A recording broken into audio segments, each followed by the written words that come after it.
So please, everyone, keep yourself muted, and you can stay unmuted, and have a great time, and we'll see you on the other side. Good luck, everyone.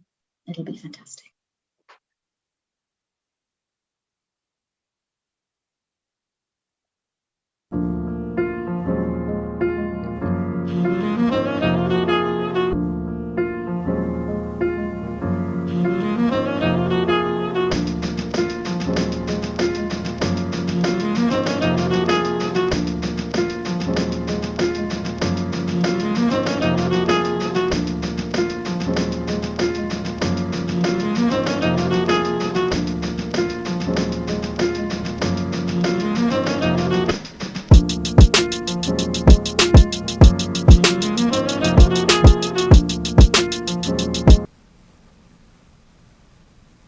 Hello everyone, welcome to ddoc and a heartfelt welcome to docday.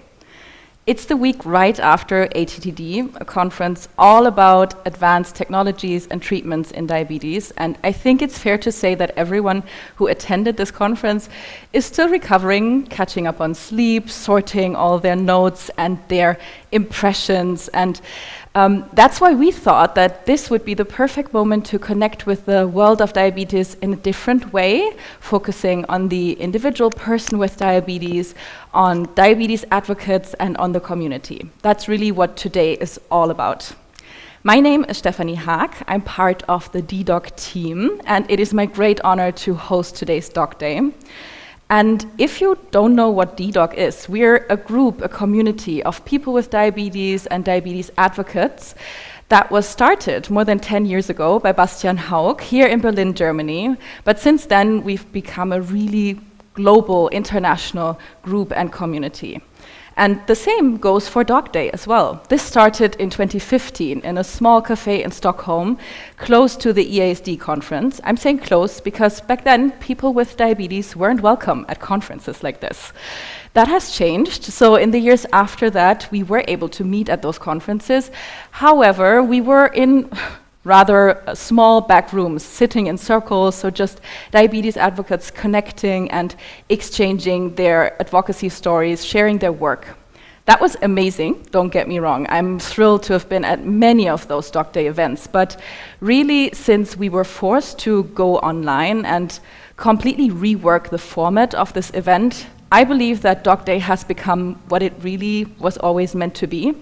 docday is a platform for others to stand on, and by going online, we were able to give this platform to people from all across the globe, and I think that is just fantastic. Today, you can look forward to people with diabetes or touched by diabetes from all across the world, and I mean, here in Germany, where we're streaming live from, it's the early evening, so that as usual, means that in Australia, it's the middle of the night. And yet, we have amazing Australian advocates joining us, so thank you for that. But we also have advocates from other countries, countries like Ukraine, Syria, Palestine, Saudi Arabia, Bosnia, Northern Ireland, Sweden, Switzerland, the US, and South Africa. So our goal is always to make you feel seen and validated. So if you have a moment while watching this show, basically, this event, and you feel understood or inspired, then we'll have done our jobs right.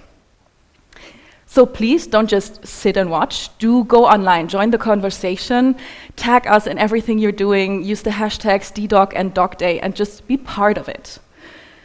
Before we start, I want to give a quick shout out to our beloved ddoc voices. We will hear from a few of them today, actually, but we also want to thank them for their incredible work covering Attd last week.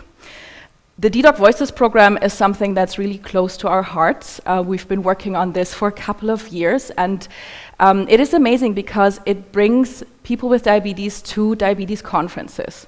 That shouldn't be a big deal, but it really, really is.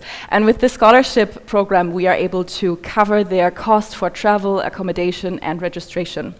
And the goal of all this is to make diabetes conferences more accessible to people with diabetes. Again, big deal, but also to make sure that the voice of people with diabetes is loud and clear and that it is heard at these conferences. We believe that we belong there. And the amazing thing about this program is that those advocates, they don't just attend, they take this back to their community, they pay it forward, as we say, and that is where change truly happens. And that's exactly what we saw last week, and that is exactly what we will continue to see throughout this year, because we have much more planned. We want to say thank you to our partners who enable us to do all this. As you can imagine, none of all that is free. So we thank all the partners for this year's Attd dedoc Voices program. So thank you to Lilly, Medtronic, Sanofi, Dexcom, and Diabeloop. Thank you. And of course, thanks to Tadej Bartolino and Moshe Philippe at Attd for welcoming us with 50 ddoc voices last week, attending either virtually or on-site in Barcelona. And not only that, they actually included us in the program. So we had our own symposium at Attd, which was a huge success. Don't worry if you missed it, it's all online, you can still watch it. So that'll be great if you do. This was actually the first time in a while that we were able to meet, at least a couple of us, meet in person, hug. Oh, we've missed hugging, we've missed talking, we've missed connecting on a really personal level.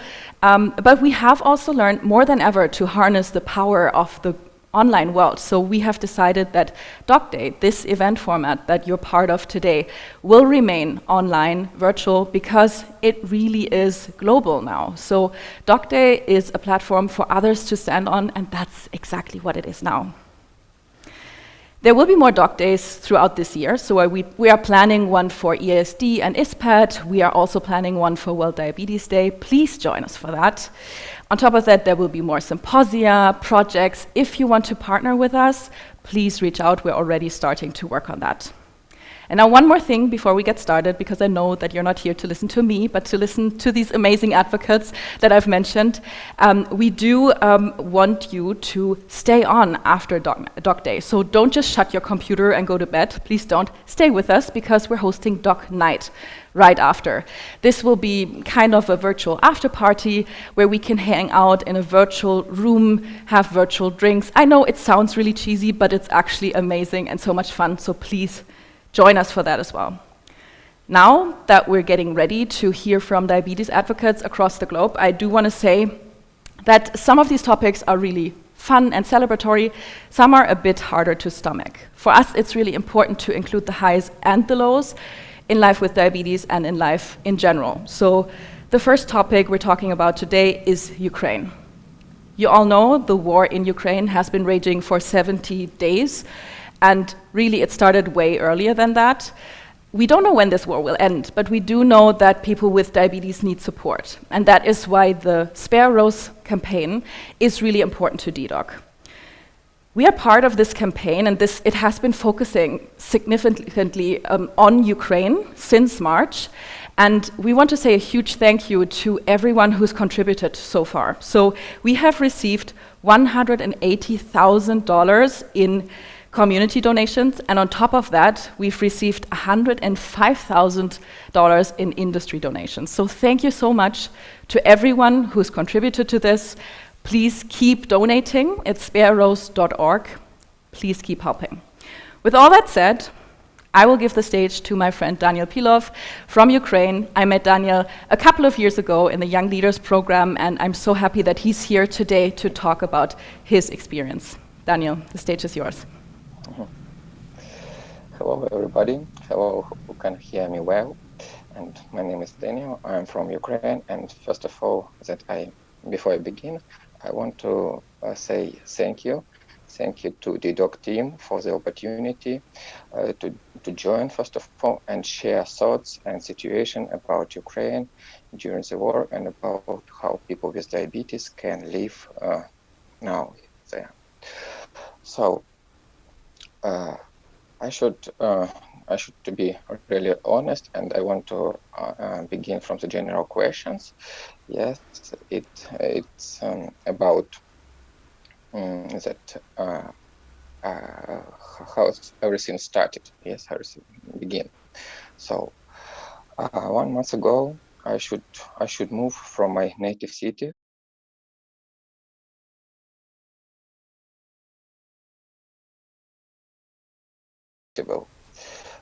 It's next day, the Ministry of Health can deliver in that time, what we can like humanitarian. Having connectivity issues right now with the live stream.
Ist mein Sound schon an? Hello and welcome back to Docday. We're so sorry for the interruption. We seem to be having some issues with Facebook. So thank you so much for sticking with us. If you're watching now on Facebook and you're still having issues, please switch over to YouTube or our website. You'll be able to watch us live from there. On YouTube, you can also join in the comments section, and there should be a link, if you're on Facebook, in the Facebook comments to find us on YouTube. So without further ado, we're gonna start talking with Irina Vlasenko from the International Diabetes Federation again. Irina, thank you for coming. Thank you for sharing your story. Thank you so much for invitation. I'm very happy to be on this famous platform that created by Bastian and team. I'm very happy with this. And I a little bit repeat about what I said before. Maybe somebody that didn't hear that as my personal story includes work for IDF as vice president. And we very quickly start after the 2 days in frustrated and we don't know what we can do. And we start work with humanitarian help to Ukraine. And we join. We have a 2-member association in IDF, and also another groups joined to us, people with diabetes, and we collected what they need, and through the Ministry of Health, because in that time only Ministry of Health can deliver this humanitarian help to region, because it was specific issues, specific transport and support of this transport by police and so on. And take this time for thank you, big thanks to everybody who support Ukrainian, to every company who support Ukraine, and every personal input. We feeling, as Daniel said, that we got a lot of support, like private support, good words and so on. It's very, very important for us in that time. And it's big sense from my heart. And their idea for, we have partners like Direct Live, who work with us on this humanitarian health, which they deliver.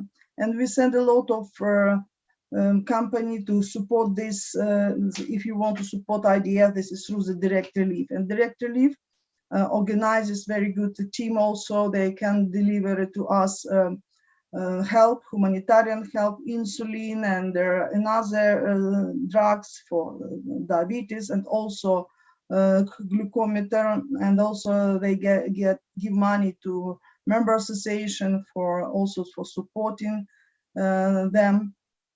And this is very, very important for people with diabetes. About situation with people with diabetes, from start it was panic, of course, because many pharmacy was closed, and we have reimbursement system, and it's like pharmacy closed and we cannot deliver.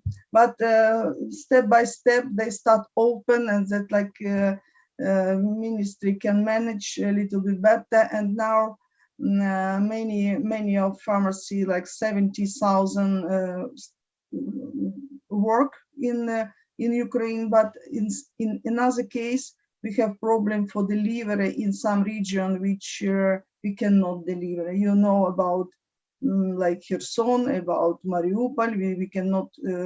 And before they even Ministry of Health delivered to Kherson when before occupation. It was very important and support people with diabetes. But in also many people, women and children, moved to another country, and IDF Europe organized great support for people with diabetes who move to another country.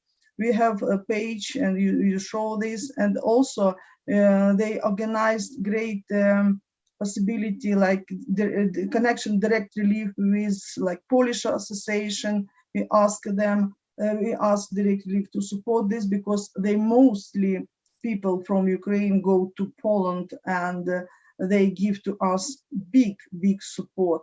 and our community. I know I have also private contact with many people who now abroad, and they got from government, from association, is great support, and even better than we have in Ukraine, unfortunately. But it's big sense for this support. But from my side, we must continue support Ukraine. You know, sometimes from start it's every news speak about Ukraine, every TV speak about Ukraine, but maybe after the 1 month, 2 months, some people will be tired from this. But please be with us. Please support us, and support not only people with diabetes. Support every movement, every demonstration which you have in your country. That must be in top news, and this is very helpful for us, that you show that you are support Ukraine, and this is like influence on government, and this is really better reaction for some political decision. If you have some question, please ask me. Thank you so much, Irina. That was really great to hear all those initiatives supporting people with diabetes and people without diabetes, of course, in Ukraine. Thank you very, very much for sharing all that. Thank you to give to us possibility of speak about this. Of course. Our next guest is also from Ukraine. We're really happy to have Oksana Matisse here. I haven't met Oksana personally, but I saw her Instagram post, which went viral in the early days of this attack. And she was really calling on the diabetes community for help to support people with diabetes in Ukraine. And that is how we connected. And I'm really happy to have you here. Oksana. Hi everyone, it's a pleasure to be here. Okay, so I guess from my side, I won't go into much details. I'm not sure that anyone is interested in any personal details from my life. I guess everything that we want and we need to talk about now is Ukraine and how the situation is evolving now. A recap from my experience that I have had and what prompted me to have that post on Instagram.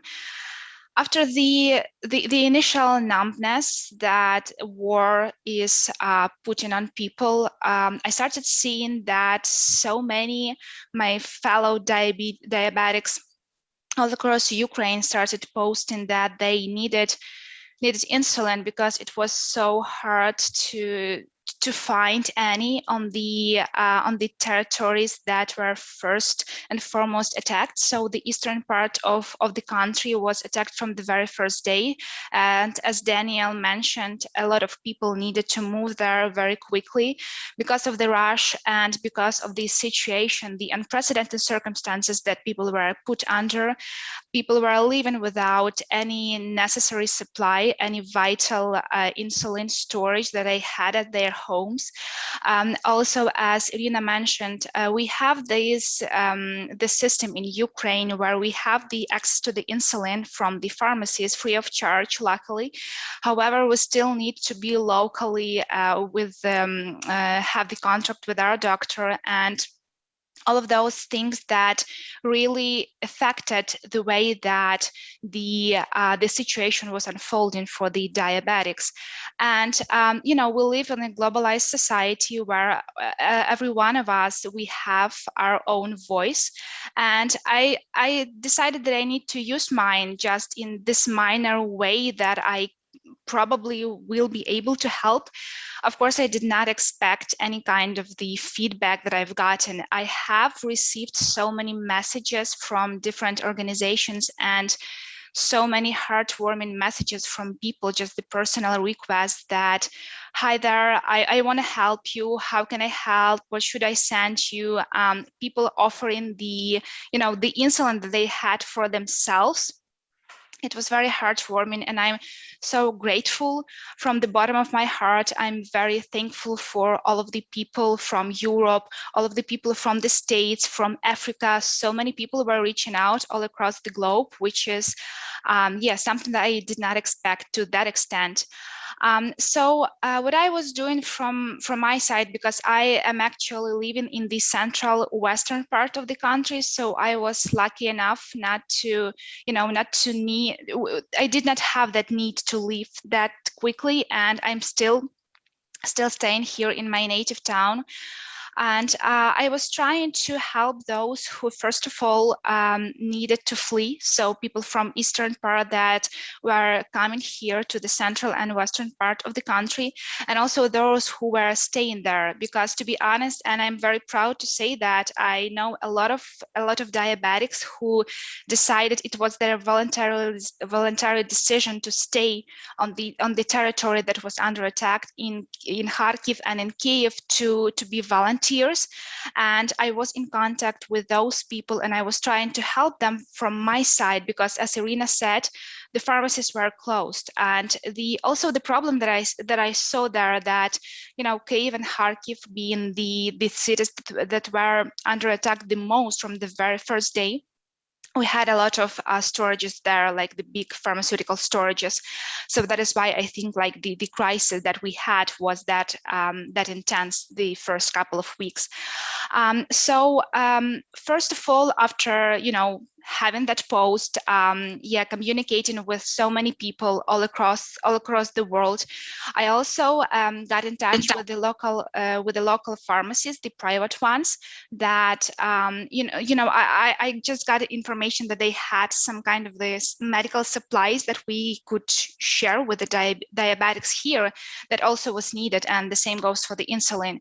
So that is why I started raising money from my friends, from my families, from the people that I know, my colleagues. And to be honest, we also gotten to have such a significant amount of money that I did not expect, and I was able to buy everything that we had here privately, just to share with people. We had a lot of refugees here in my native town.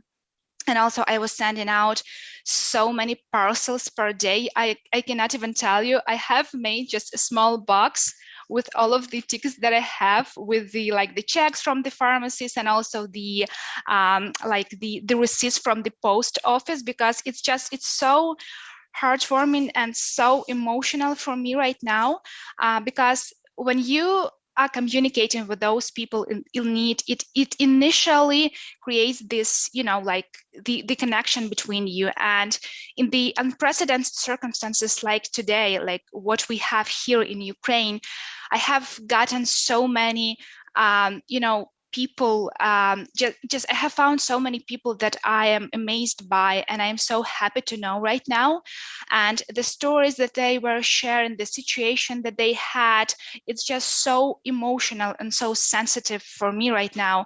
But I feel very lucky that I had that opportunity to help, and that I was able, to at least do something from my side. I'm not being a part of any organization. I do not, own any kind of the capacity of, for the global organization or like distributor or something like that.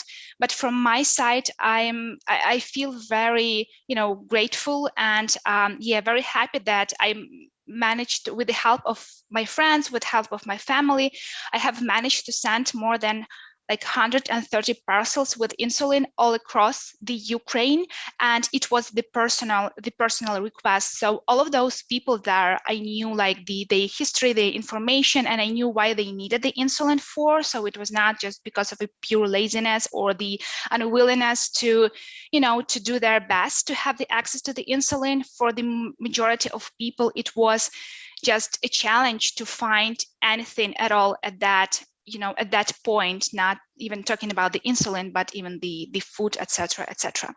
So with help of a lot of people who were willing to donate to support that initiative, and especially with the help of volunteers who were delivering that insulin, because the post office was not running for like a week or two when the war started. So the first packages that I was sending out, it was just by people, by car. So the volunteers were just going to the military forces to bring the food and other types of supplies there. And I was just asking them to have that parcel delivered to someone, like with the addresses and names, etc., etc.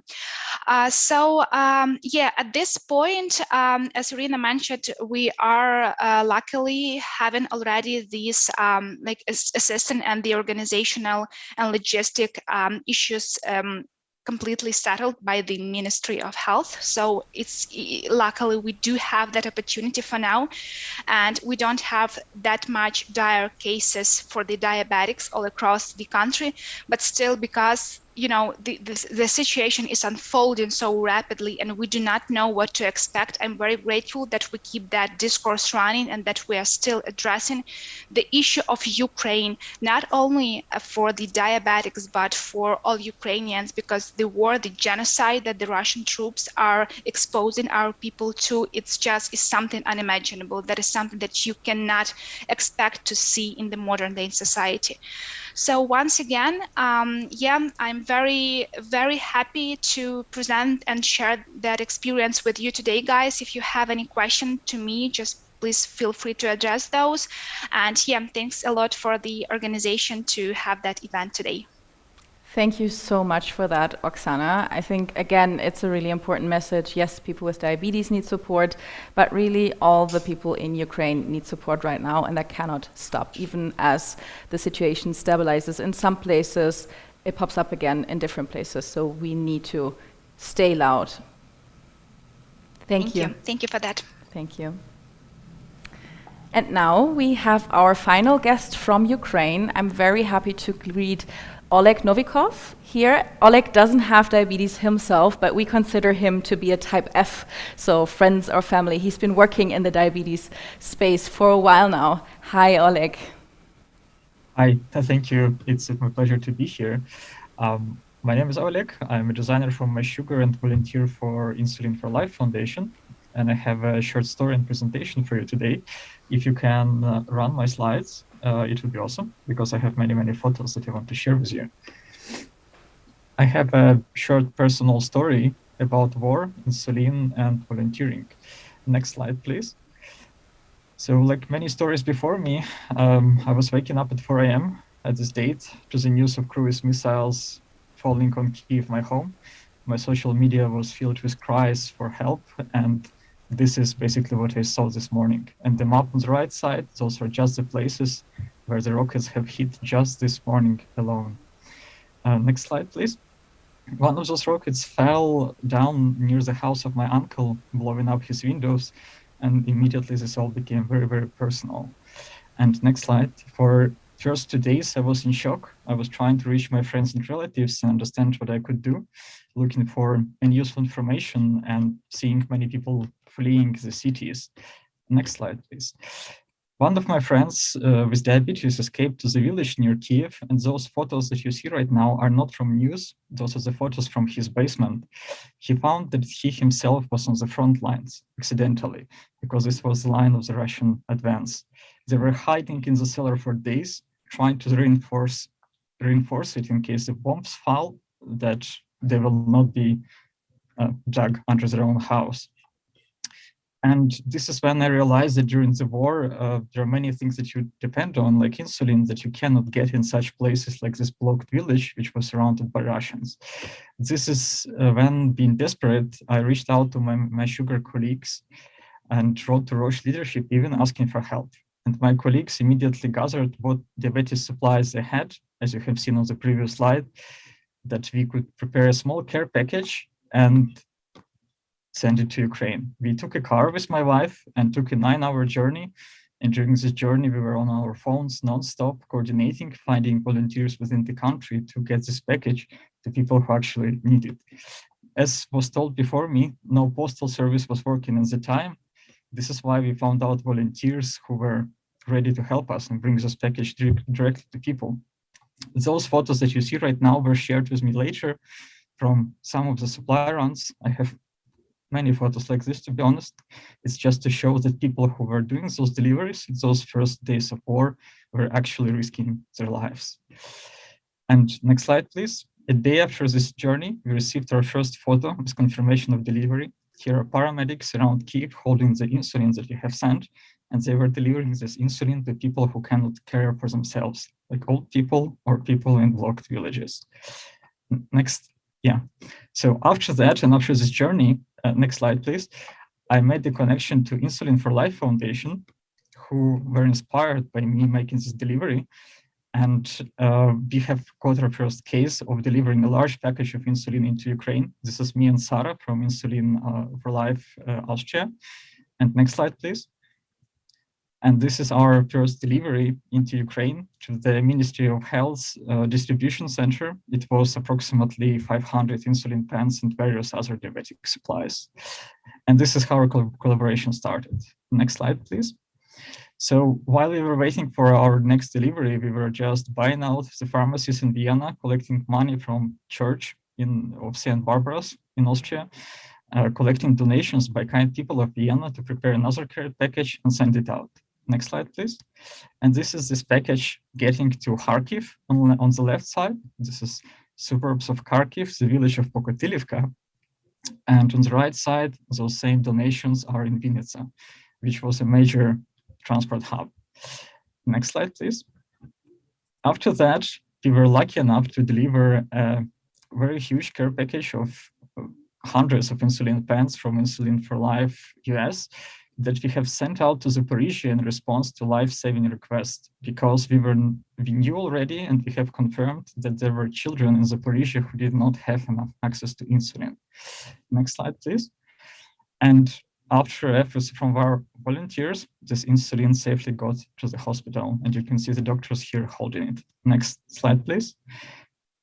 A big chunk of this insulin donation was later separated from the hospital and delivered into occupied territories by our volunteers, who basically sneaked it through the front lines.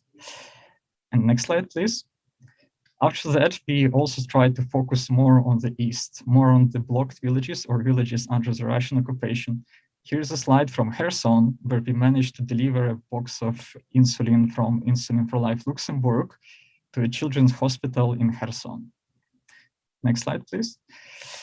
And next one. And here's a slide with Neil from Insulin for Life Australia and his package on the right side after it traveled half the planet and arrived to Vienna.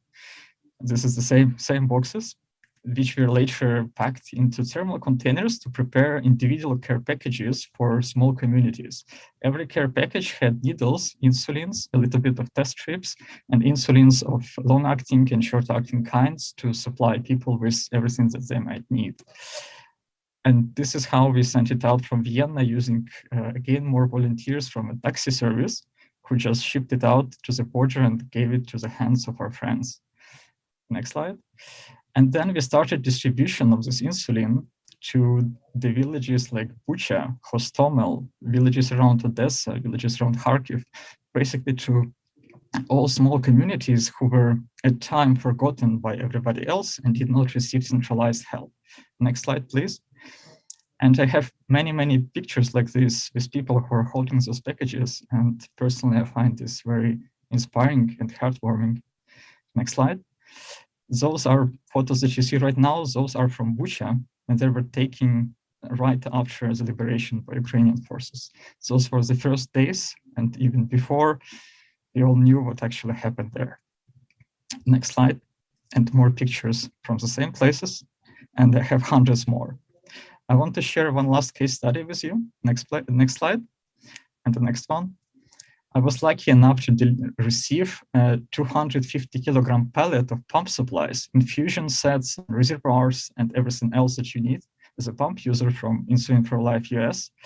And I was lucky enough to make connection, next slide, with Medtronic Ukraine, who had information about their current pediatric users.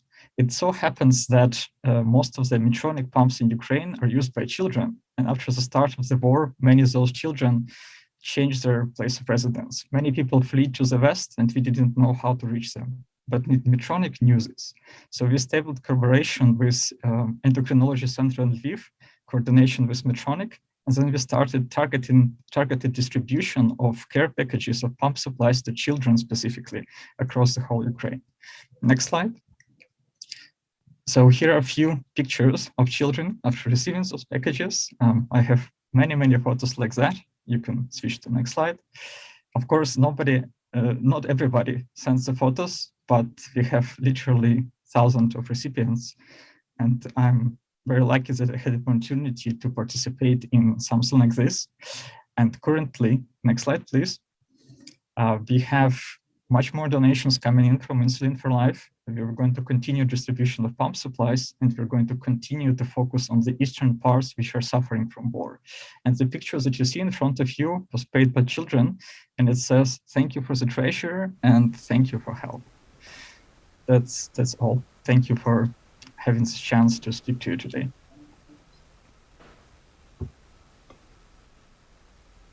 Thank you so much for sharing all that, Oleg. I have the behind the scenes view here right now, and I don't see any dry eyes. So thank you for all the work that you're doing. I mean, Oksana showed us the little paper slips, and for people with diabetes, those little paper slips mean so much. They mean life. They're a treasure. So that is amazing to see. We all applaud you, and thank you for coming. Thank you. Thank you for this chance to be here. Thank you. Now, as I said, many of our industry partners have also partnered with the Spare Rose campaign, and I'm really glad that we already mentioned Medtronic, because Mirai Kaimas, who usually would have been here, she was planning to, she couldn't make it today, but I mean, we had this amazing story of Medtronic connecting with insulin pump users, and actually Medtronic was the very first industry partner to join the Spare Rose campaign, and we're incredibly grateful for that, so thank you. And luckily, not all of our industry partners are missing, so I'm super excited to introduce all of you to Cynthia Cardona of Lilly, and she will tell us all about their social initiatives and how they work to support the community. Cynthia, thank you for coming. Thank you. Thank you very much. Hello, everyone. First of all, I'd like to thank Bastian, Stephanie, Anne, Renza for the opportunity to share some of our work here with you all today and all of the ddoc community, of course, and especially I'm still recuperating from hearing from our brothers and sisters in Ukraine. So Oleg, Oksana, Irina, Daniel, thank you so much for sharing your stories. So inspirational. Would like to maybe go to the next slide, please. And I'm sorry, I'm not seeing my slides. So there we go. Yeah, you can go ahead and go on to the next slide. Thank you very much. You know, I work for Eli Lilly and Company. I do head up our social impact efforts, and I'm also the president of the Lilly Foundation. But what has drawn me to Lilly and kept me at Lilly has been our purpose, and that really is what you see here, right? Uniting caring with discovery to make medicines for people, to make life better for people around the world. And that purpose has never been more important for us. And while we focus on bringing innovative medicines through our capabilities and our people and our efforts, that's just the start of how we approach ensuring that we're helping to make life better. This is a snapshot of our 2021 environmental, social, and governance report. It's an annual publication that shares our ESG strategy, which really describes how beyond our medicines, we as a company and as employees invest our time, our expertise, our resources to drive social impact. And we also address targeted social issues that affect our business employees with an emphasis on racial justice and education. We really encourage all of our employees to volunteer and give in ways that advance our purpose and also their personal purposes. And we take this responsibility very seriously. And personally, I'm very humbled and grateful to be a part of the Lilly team and able to do this work at Lilly every day. But now, if you would please go to the next slide, I wanted to share with you, you know, back in 2016, our company wanted to further extend its impact beyond those that have access to our medications. And we announced our 30 by 30 goal of providing improved access to quality healthcare for 30 million people in resource-limited settings per year by 2030. You may have already heard about this effort in other forums, but essentially our efforts there under this strategy can be summarized as falling into one of three categories. And if this is a build slide, so if you could please click, we'll see the first one here. Yep, first is our through our pipeline efforts. So this is where we focus on bringing new and innovative medicines, or actually rescoping the use of existing medicines to help treat people in resource-limited settings. An example of this would be that in 2020, we announced the launch of the Antimicrobial Resistance Action Fund, which is a collaboration across more than 20 pharma companies and many different stakeholders and partners that aims to accelerate antibiotic development with the goal to deliver up to 4 new antibiotics to patients by 2030. If you can click again, please. The next category is programs. And in programs, we have efforts that help to expand access to Lilly medicines, such as more than 160 patient support programs that exist across 40 countries around the world that reach nearly 1.5 million people annually. And these programs, including insulin affordability programs in the US, help support people who are taking Lilly medicines, as well as their caregivers and loved ones with materials and other resources and support. And finally, the last category, if you could click one more time, please, thank you very much, is that of global health partnerships. And on the next slide, if we could go to the next slide, this is where I want to spend my last minute or so, is really to kind of help bring to life some of the recent examples. So as was mentioned earlier, we have been so glad to be able to help in the very challenging situation that our brothers and sisters in Ukraine find themselves in. And it's through partnerships with organizations like, for us, Direct Relief and Project Hope. I know Irina mentioned Direct Relief, working very closely with them, who are making tremendous efforts, right, to get our medicines that have been donated into Ukraine and to the people that need them most. And we have been very proud to be able to be a part of that and to help how we can. This has been a cross-functional effort across many teams internally at Lilly.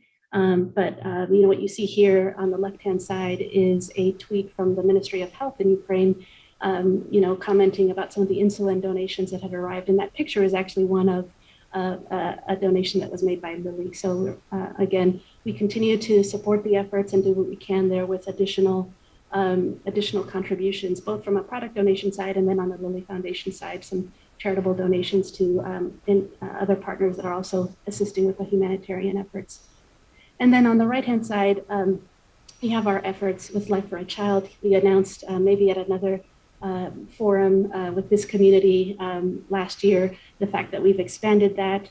But I also wanted to share with you earlier in 2022, Lilly and UNICEF also announced a collaboration to help improve health for 10 million children and youth living with or at risk of chronic non-communicable diseases through 2025. So Lilly has put forward a commitment in support of UNICEF's life-saving work to address these risk factors, strengthen health systems, enhance the ability of healthcare workers really to care for these children and adolescents in Bangladesh, Malawi, Nepal, the Philippines, and Zimbabwe. And we're very, very grateful and proud of that work as well. So I hope that with this, it just gives you a little bit of a purview into some of the social impact work that we take very seriously and are very proud to partner with many other stakeholders and collaborators in order to make a difference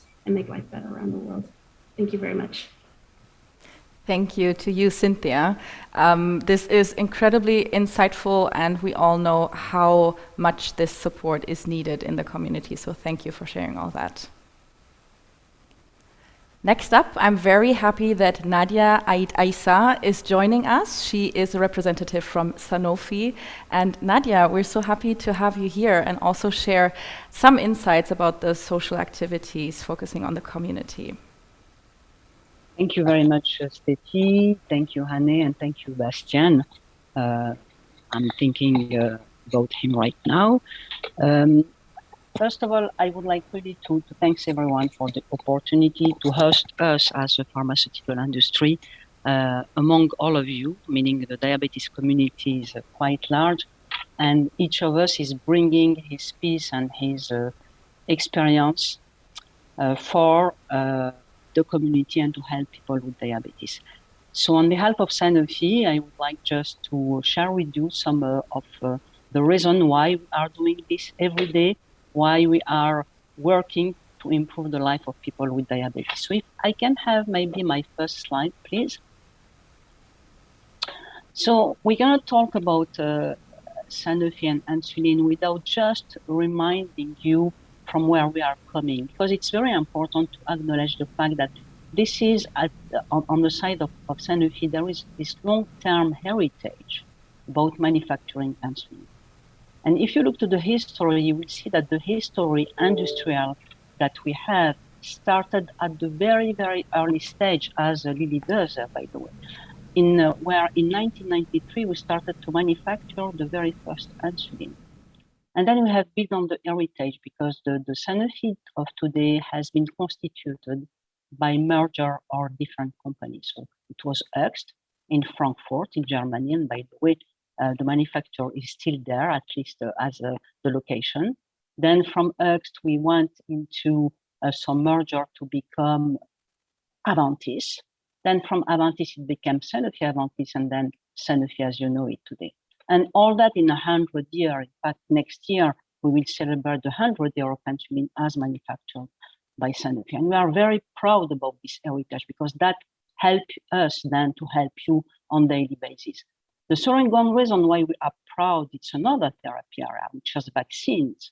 And as you can see on this slide, since 1914, we are also very active in developing vaccine for different diseases across the world. And if we come back on the diabetes and why we do that every day on the next slide, Steffi, please. It's really about, first of all, continue to demonstrate our commitment to diabetes, but what does that mean? It means that we want to ensure that we continue to improve our insulin portfolio, but also we started to understand and to develop new digital solutions in order to help people with diabetes to manage better their diabetes on a daily basis, but also to understand what's happened and generate data on what happened at population-based level. And this is where we are generating the so-called real-world evidence data using artificial intelligence in order to generate new real-time and predictive insight, because that then helps to improve the treatment overall. And finally, we cannot talk about drug, treatment, digital solution without talking about education. And we do have some programs that we have put together in partnership with some academic societies, institutions, federations, in order to continue to help and support people with diabetes and the healthcare system. And at this stage, I would like just to show you two examples of what we did. If we go on the next slide, please, Steffi. There are two programs that is very close to my heart, at least. It's the KIDS program and the Time in Range Academy. This KIDS program has been developed in partnership with IDF and the ISPAD. And this program is about bringing diabetes education to schools in order to fight the diabetes-related stigma for type 1 and provide healthy lifestyle to tackle the preventable risk for type 2 diabetes. This is ongoing since 2013, and it's really an example of long-term commitment in order to bring a better education at school level. And we have already developed the program, and the program is run in 45 countries. Time in Range Academy, very new educational program, which is solely directed to the healthcare provider.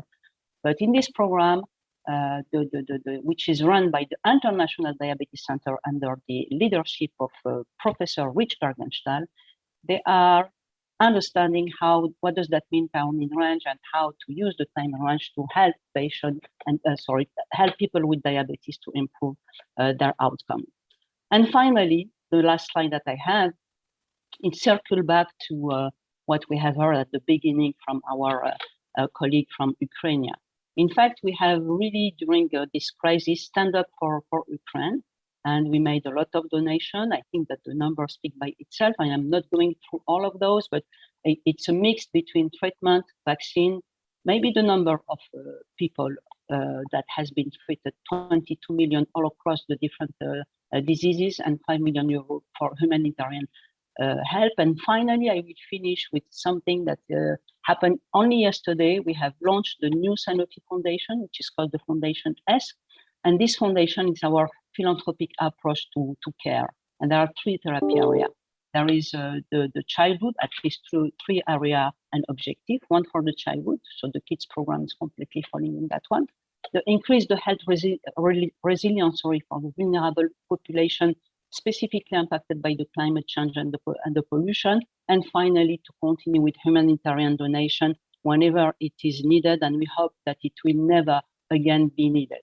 So on this, with the very optimistic view and tone, I would like to thank you on behalf of Sanofi, and we are really pleased to continue to work with you, to learn with you, and to work with you. Thank you, Steffi. Thank you, Hane and Bastien. Thank you so much, Nadia, for sharing all that. It's really good to see our industry partner taking their responsibility very, very seriously. And we hope that that continues in the future and that we can have all this present at docday once again. Thank you.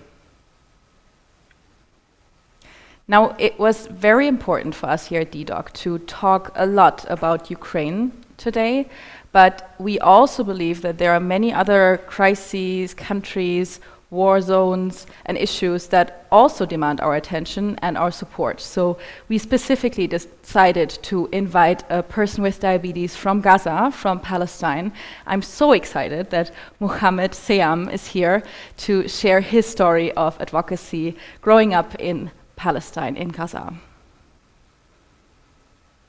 Thank you so much for having me.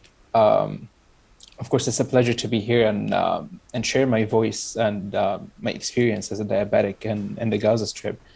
And before I start talking, let me say that we're all here to support and share our stories to help people with diabetes all around the globe, especially right now, people in Ukraine with the crisis happening in their countries at the moment.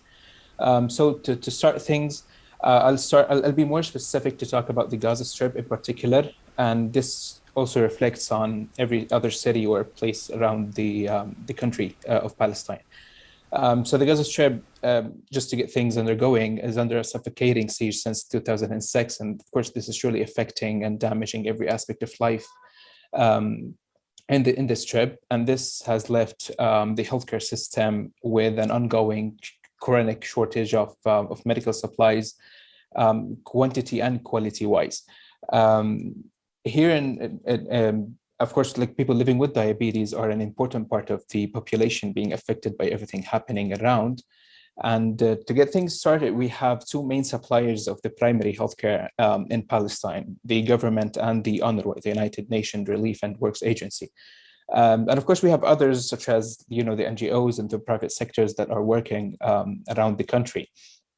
Right now, when it comes to the government and the UNRWA clinics, where people with diabetes go and get their medications and supplies, it's not that much different between the 2 sectors, between the 2 suppliers. But in general, we don't get the chance to see an endocrinologist in those clinics. It's just like being able to see a family doctor at its best for 5 to 10 minutes.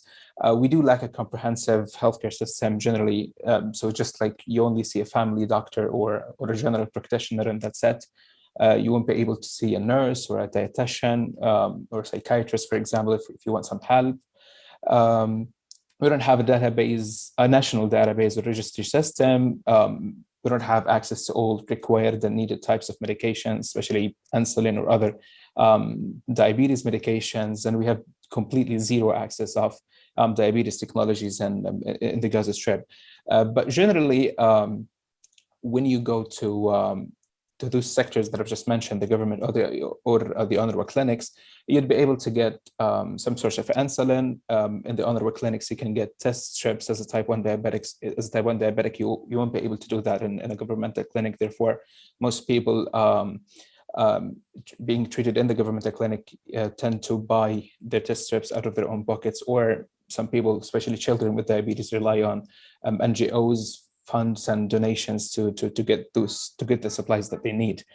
And of course, generally as a developing country, we do lack the knowledge and education when it comes to diabetes, both on a healthcare level and on a community level, with all the discrimination and the stigma happening against people living with diabetes.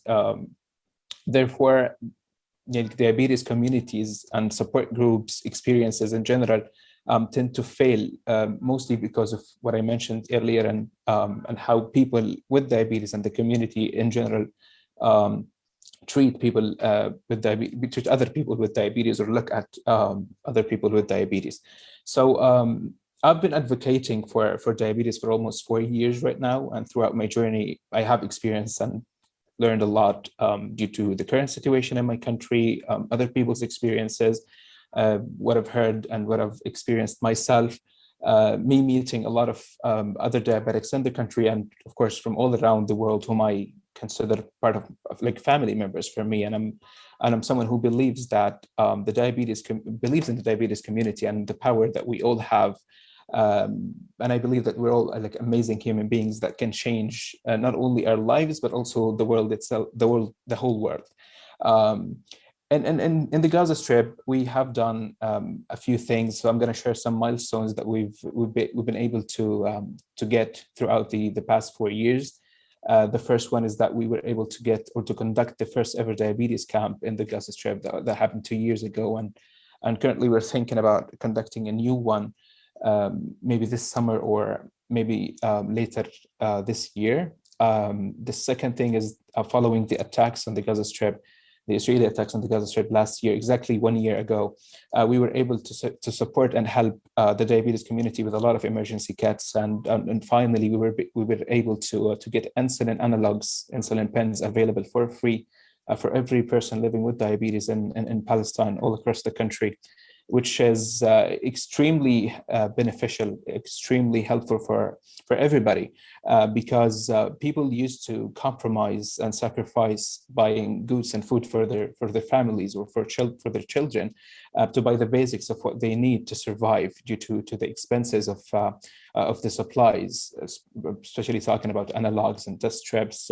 maybe endocrinologist visits and things like that. So, and talking about the situation in the Gaza Strip being under siege for more than 16 years right now, not everybody could afford what I've just mentioned due to the poverty and unemployment rates that are skyrocketing.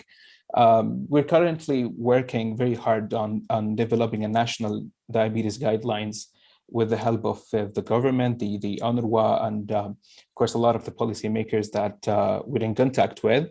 And we've discussed with them the possibility of conducting an educational program, because we need such programs to help the community of people living with diabetes and the healthcare system as well, as it's not that helpful when it comes to the educational part for people living with diabetes. So finally, let me say that, like, moral of the story, advocacy takes time, and I'm someone who, like, when I started everything, I thought that I'd be able to change a lot in a short period of time.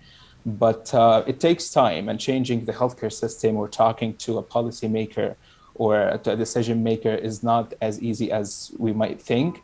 But eventually we will reach our goals, and we'll be able to take one step ahead of what we're doing at the moment. We were able to get insulin analogs available for free. We're working very hard to get other supplies available for free for every diabetic in Palestine, and change, hopefully, the whole diabetes situation in the country, maybe regionally and globally as well. Because I believe as a diabetic, the diabetics around the globe, we all have our voices, and our voices are loud, and it will eventually always be heard. And yeah, thank you. Thank you so much for that. I'm so thrilled to hear about this huge advocacy win of making insulin available. We all know access to insulin and to healthcare in general is a human right, so it's amazing to see the progress that you've made there. Now, before you go, Mohammed, I'm in no way a professional moderator, but people will be very impressed with me very soon.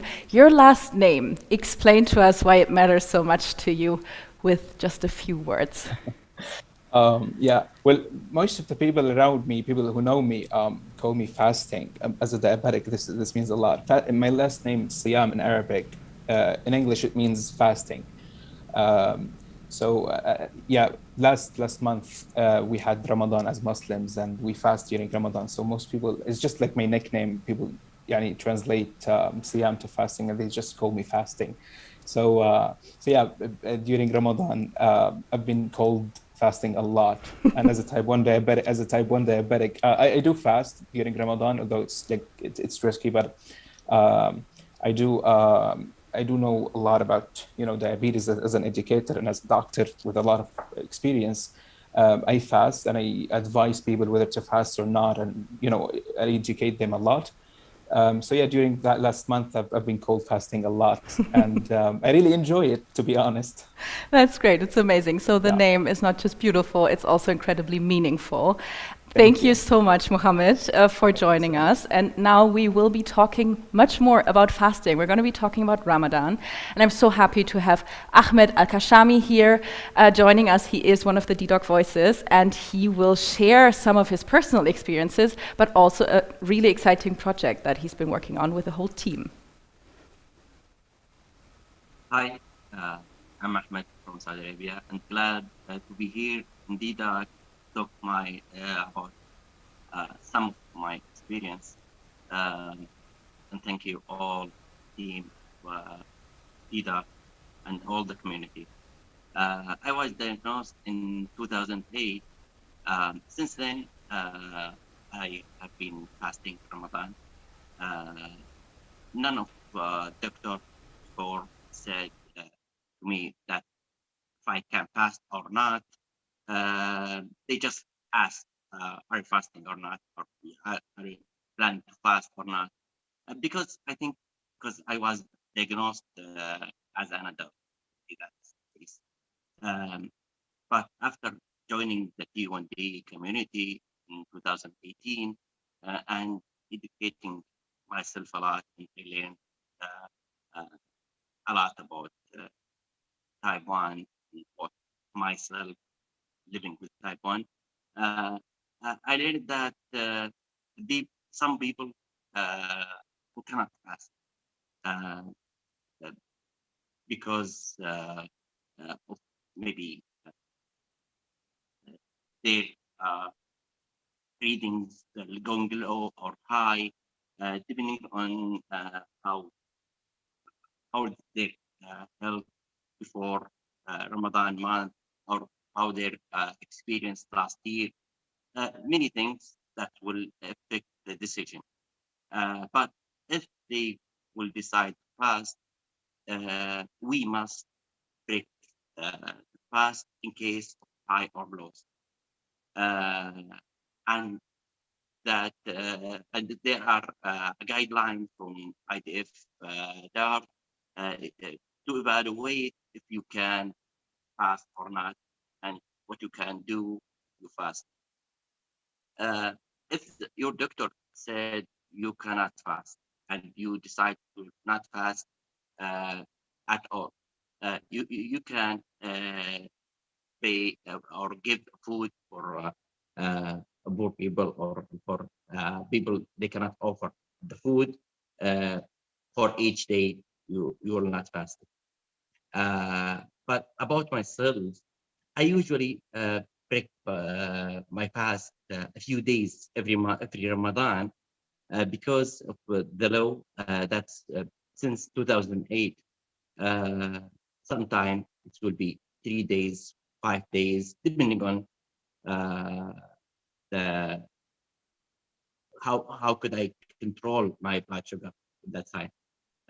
Sometimes I will fight to not break my fast because it's difficult to break your fast. very, it's emotional. Sometimes I'll go low, but I will fight. But many times I'll break my fast. Then I will fast those days after Ramadan.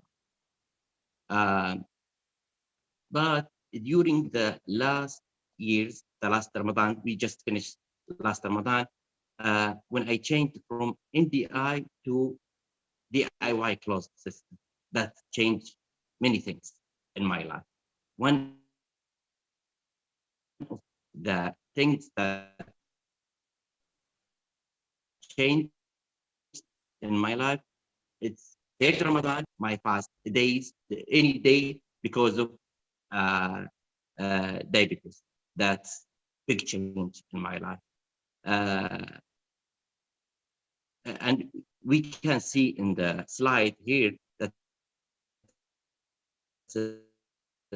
that's a poster from Attd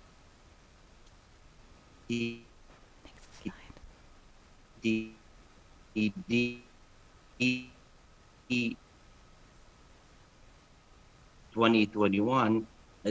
That's me before, and first graph, that's when I changed to the first DIY. And I met Dr. Sufyan in Attd 2020. That's before COVID, and he said we need to start doing some study about the technology, about DIY closed loop. How this will affect fasting during Ramadan. We created a WhatsApp group, and Dr. Ali, he will talk about, we did a study about that, and we published it, and Dr. Ali, he will talk more about this and how the technology and closed loop system is helping after Ramadan more safely. And thank you to give me this chance to talk here. Well, thank you so much, Ahmed. And you're right, Dr. Ali Aldiviat is here with us. And he was part of the team that developed out of this WhatsApp group, as you said. So you really worked on this and took a closer look at what DIY closed loop systems can do for making fasting during Ramadan more safe. Yes, that's right. Thank you. Thank you, Ahmed, and welcome, Ali. So good to have you here. Hi everyone. Thank you, Shafi and Hani and Bastian. As Ahmed mentioned, fasting is not only a religious obligation, but it's also a social activity that people with diabetes would like to share with their families. And not being able to fast can be emotional and difficult for some people to bear. And as you know, fasting is abstaining from food and drinks from sunrise to sunset, and this depends on your geography, can be 10 hours or 20 hours. And as you know, with diabetes and having insulin on board, risk of hypoglycemia is high, and if people reduce their insulin, risk of high glucose is high as well. So diabetes-related complications can rise significantly during fasting. And IDF has came up with a risk assessment to see how safe is it for the person to fast or not. And people with type 1 diabetes already score high. But still, people who want to fast, we should kind of support them in that respect. And there came up this WhatsApp group for people who are using DIY or commercial artificial pancreas systems who wanted to fast Ramadan, and it was moderated by myself and Dr. Sufyan. And from that data, people kindly donated their data for Ramadan last year, and we've published that. We've shown that the DIY and commercial artificial pancreas systems were enabled people to fast Ramadan safely, and to do that in an easy to achieve way. without a lot of burden with regard to checking blood glucose or having this emotional burden of whether they need to break their fast or whether they will be safe or not. The rate of hypoglycemia during Ramadan was more or less similar to before or after Ramadan, and it was minimal. Time in range was above 85. In fact, it was 88%, which is amazing for a person who is abstaining from food for long periods of time. And at the time of iftar, they are having a substantial meal as well. That would require adequate insulin cover for it. Therefore, risk of hypoglycemia if overdose afterwards is high. So we've shown in the study, which was published recently, a few months back, that it is safe to fast Ramadan, and it can be done. And even people who don't want to fast for religious reasons, they can adopt the approach, whether this is kind of a health approach like the intermittent fasting or not. And the point I would like to comment here is technology is an enabler. We've seen that artificial pancreas enabling people to do things that used to be really challenging and difficult to do. We've seen people doing marathons, doing really challenging sports, deliveries in the hospital, managing their surgeries with artificial pancreas. And now we've demonstrated that artificial pancreas, whether it is commercial or DIY, can enable people to fast for prolonged periods of time and do that safely. We say Docday is an event by and with and for people with diabetes, but I'm so glad that we make exceptions sometimes for people with type F, so friends and family. That's what you are. And it's so amazing to see people who don't have diabetes, but who get it and who see the emotional side of things as well. And it's amazing news that closed loop systems enable people to really practice fasting safely and meaningfully. Thank you so much. Thank you. Now, our next guest also just celebrated Ramadan and then Eid with her family right after attending Attd in Barcelona, where we met, which was very exciting. We have Eritrea here from the US, and she's going to tell us all about her personal journey with diabetes. Eritrea, it's so nice to see you here. The stage is yours. Hi, Steffi. It's good to see you virtually. Before I get started, I just want to say thank you so much to everyone who shared their stories before me. You guys are so inspirational, and I have so much love for Mohammed and all the guys in Ukraine who shared their stories. I'm really thinking of you guys and praying for you all. Thank you guys to the ddoc team for having me. It was a pleasure meeting you all at the Attd. I'm so happy to be here today at ddoc Day. I want to start off by telling you guys a little bit about myself. For some of us, our stories with diabetes really start at diagnosis, but I'm so lucky because mine started before I was born. So personally, both my parents are immigrants to the United States. My dad is an immigrant from Eritrea. He was part of the child militia war there and was a fighter in the war from the ages of 9 to 17. My mom is also an immigrant to the United States and grew up in Mexico. She moved to America illegally so that she could send money back home to help raise her family and so that everybody could go to school. I'm lucky enough that my mom graduated from college when she was 19 years old. So a lot of the things that I know, I learned from her. It's important for me to tell you guys this backstory because it explains not just where I come from, but that my home has never really been a place. It's always been and will always be my family and the people that surround me. Because I'm so interracial, I'm really lucky to look like this. It comes with its own sets of privileges and it's also its own set of confusion. It can sound really interesting and warm and exciting, but as a child, experiencing being so many things at once can be really confusing and conflicting. It also doesn't help to get diagnosed with type 1 diabetes in childhood because it's an additional identity that you later have to take on and identify with. I was 9 years old when I was diagnosed in 2002. And like so many of our diagnosis stories, mine's not really very different. Some symptoms of frequent urination, excessive weight loss, and thirst. My parents took me to our PCP who confirmed my type 1 diagnosis, and they later rushed me to the hospital. I remember specifically sending them home. And I am the eldest daughter of immigrants after all, so it was my role to take charge and just go with it. A lot of the work of having type 1 in the United States is paperwork. Because I was the primary English speaker in my household, a lot of that paperwork fell to me. And I learned really early on that it can be really complicated to have diabetes in a country where healthcare is an issue, and so can finances. I specifically remember, though, the first time that my diabetes tried to shrink my culture. So it was an instance with a dietitian where my mom was taking me to get some instruction on how to carb count, things like that. And the dietitian was insisting on taking away tortillas from my diet. And I remember my mom being really, really instrumental and very direct with this lady in her not so great English, that if other children with diabetes could eat bread, that I could eat tortillas. And I think this was a pivotal moment for me because it was the first time that my culture was shrink to fit within a box, and my parents fought back on that. As I continued to get older, I saw other ways where diabetes would overlap into my life when maybe it wouldn't for others. I am a Muslim, so I remember people telling me that it was immodest as a Muslim woman to take my insulin in public. I was very lucky to go to a school for all Islamic people, and I remember that my teachers would ask me to keep it to myself, but I was empowered by my family and my parents to not do that. So I started taking my insulin wherever I wanted. And I also think this was another pivotal moment for me, probably the first time that my culture was trying to shrink my diabetes.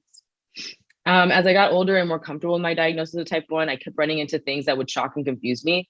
There was a few years in my 20s that I experienced food allergies that made me really ill, and I lost a lot of weight. But I remember being ignored by doctors because I had diabetes and people thinking that it was my fault. I remember that that was the first time that I felt that my experience as a Black woman was turning into an issue with my diabetes. In 2020, at the beginning of the pandemic, I posted a picture of my backpack on Instagram. I wanted to explain to people how much preparation I took to have my diabetes, but what I didn't expect was for so many people to be interested in my diabetes supplies and in my day-to-day care. What I also didn't expect was to find a whole community of people behind a few hashtags on a platform that we just call Instagram, and I thought I was just posting a photo. It's really funny how life does somersaults and things turn. We do things with an intention, and it can set us on an entirely different life path and journey. In 2020, I also went to a coffee shop to meet with other people with diabetes, and there I met someone who many of you might know, the founder and creator of Diabetics Doing Things, Rob Howe. I ended up getting a job working at Diabetics Doing Things, a place where telling stories of people from different walks of life is our primary goal. Our tagline is that we tell the amazing stories of people living with diabetes. Talk about getting a dream job. From my work at Diabetics Doing Things, I've learned how across the world people with diabetes are all telling their unique stories from their own perspectives. Whether it's Iman in Egypt, Cynthia in Lebanon, Jorge in Mexico, Taylor in Texas, or Andy in Minnesota, the stories that I've been trusted to tell have all been because I can relate to these stories. I remember how uncomfortable I was as a child being so many things at once, and it now feels like I was wearing different identities of myself to try to fit into the box that people assumed I was meant to be in.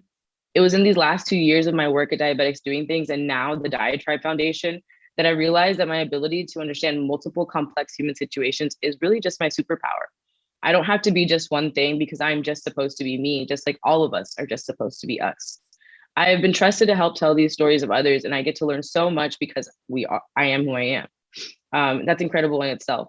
Nowadays, I feel less time feeling lonely for being different and more time finding ways to bond with other people via Instagram, the internet, and living with diabetes who are experiencing things that I can't imagine or things that I've gone through. I've learned to bond with people by listening and learning from them. And I feel lucky that it's my job to do that. I think it's so important for us to open doors for people who look like us, but I also think it's important to swing open those doors for people who don't look like us and who we don't think that we can understand, because it's important for their stories to also be told. Those are the stories that can really make the difference for others, and those are the stories that made a difference for me. So I really just want to share how much it's important that we're all so different, that we all have stories to tell, and the importance of listening to those stories.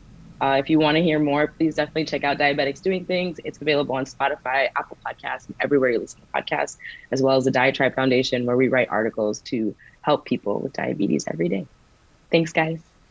Thanks a million, Eritrea. That was so insightful. I think intersectionality is a topic that is never talked about enough, and I'm glad that from telling other people's stories as part of your jobs that you joined us today here to tell your own story. And really, that's what Docday is for. So everyone out there, if you think that you have a story to tell or that yours is one that isn't told often enough, please contact us. We want to highlight these stories and give you this platform. So thanks again, Eritrea. And now I welcome Dawn Adams from Northern Ireland. She is one of the ddoc voices who joined us last week in Barcelona for Attd, and we're so excited to have her talk about a topic that is not talked about very often, but it's very relevant to almost half of us. So take it away, Dawn. Thanks very much, Steffi. So yes, my name's Dawn, and I have been trying to get work off the ground here in Northern Ireland and across the UK on the topic of menopause. 50% of people living with diabetes of any type are female. And out of those 50%, the vast majority of us will hopefully live long enough to experience menopause. But there's so little information about it. There's so little in the way of research. There's very little in the way of resources.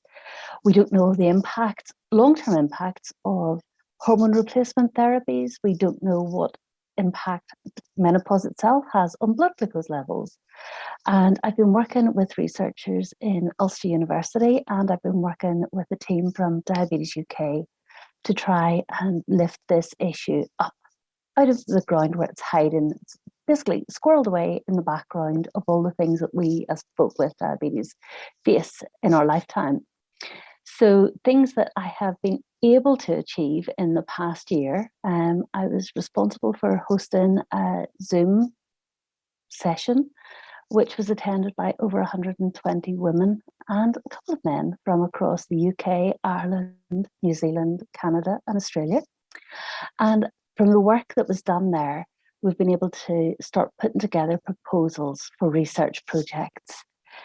The vast majority of research that's done into being a woman with diabetes actually focuses on pregnancy. Not all of us will choose to have families. Not all of us will be able to have families.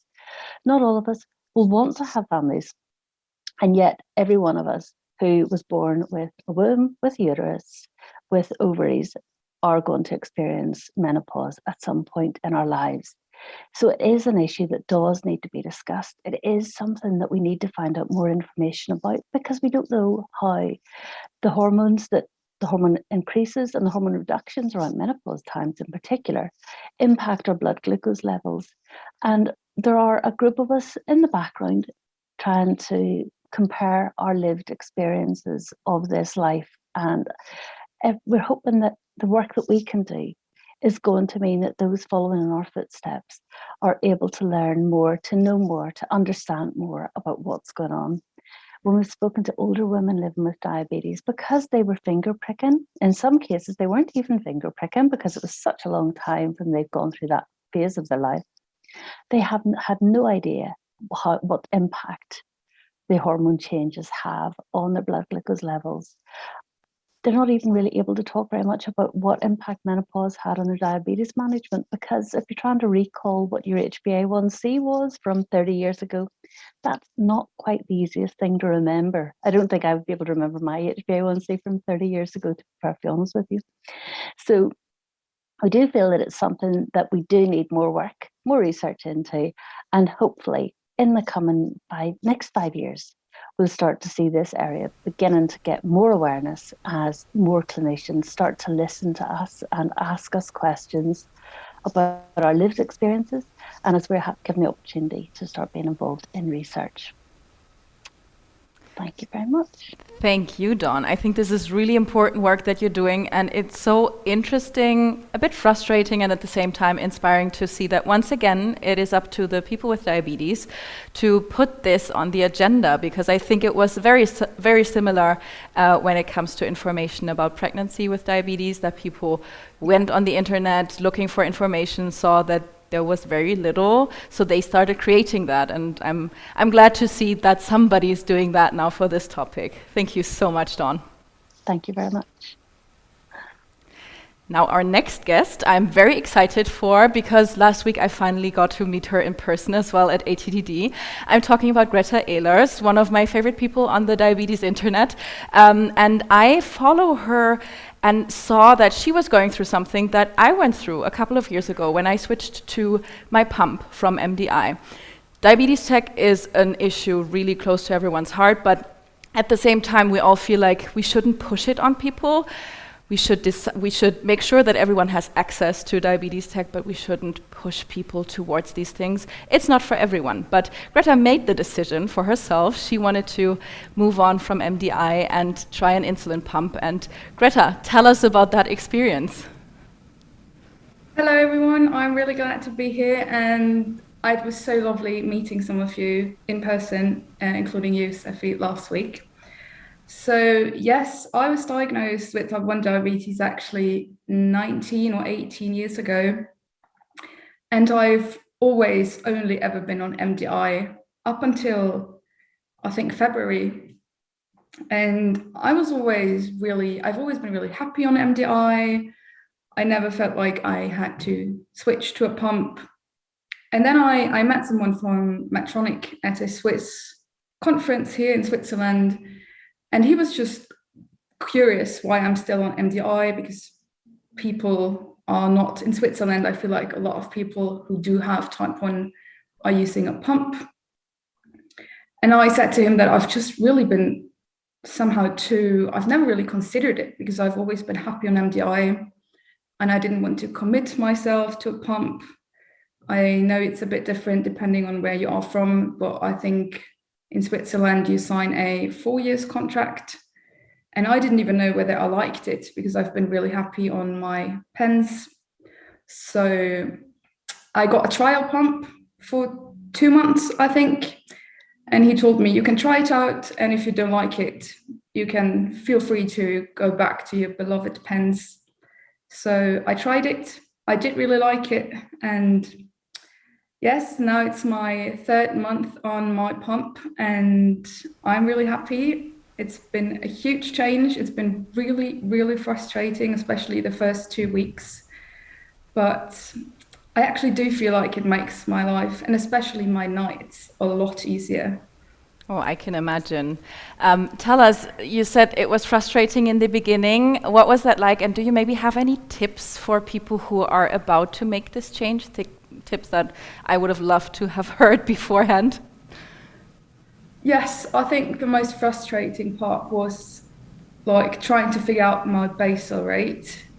And I remember the first night, it was 10 p.m., 10 in the night in Switzerland. And I don't know if you've ever been to Switzerland, basically all the supermarkets are closed. And I was going really, really low. So my roommate went to the central train station and got me like 3 or 4 like these huge boxes of Twix because we were both afraid that during the night it just didn't go up. And it was like my 2nd day on the pump and I was just completely overwhelmed. And if you follow me on Instagram, you've probably seen my SOS stories asking for advice, because it was a huge change and it took me a lot of patience. And I guess that's basically my biggest tip, to just, it takes time, give it time. And it's totally normal and totally fine if it doesn't work from day one. Yeah, I do follow you on Instagram. I know how many of those Twix you had to eat throughout that night. So I remember it being the exact opposite for me. But that just goes to show you how individual we all are and how important it is to give time when it comes to tech and really see if it fits. Maybe it does with some time, maybe it doesn't, but that's all fine. Thank you so much for sharing that, Greta. I think that's very helpful for everyone who's going to embark on that specific journey anytime soon. Yes, and it's also, I think, really important to remember that if you try it, it doesn't really only apply to a pump, it can really apply to anything. And if you don't like it, it's fine. Just because if all your friends with diabetes are on a pump doesn't mean that you have to like it. So we're all very individual, and the way we like to manage our diabetes is very individual as well. I agree 100%. Thank you for that take-home message, Greta. Thank you. Now we move on to another European country, but one that isn't very often featured here at events like this, or any other events really. We're going to Bosnia and Herzegovina to meet Lejla Druškić, one of the new ddoc voices. She attended virtually last week for the very first time. Lejla, tell us about your experiences. Hi, Steffi. Thank you really for the mention of our wonderful country, and thank you for pronouncing my last name correctly. I did my best.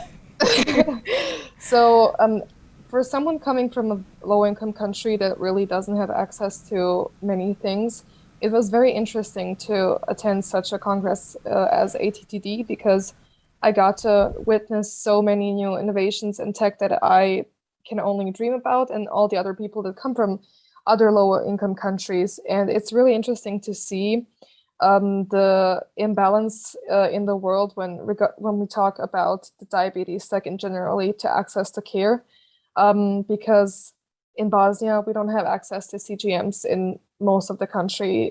We only have parts of the countries that do a refund for the Libre, but we don't have a CGM as a registered device because, for example, Abbott isn't interested in a small country like Bosnia and Herzegovina to register such a device, because we don't know why well, but we can only guess that they wouldn't have much profit from us, and that it would be very hard to integrate to have our healthcare system cover a CGM. So it really shows that we have a lot to work on for low-income countries to give them better access to all of these things.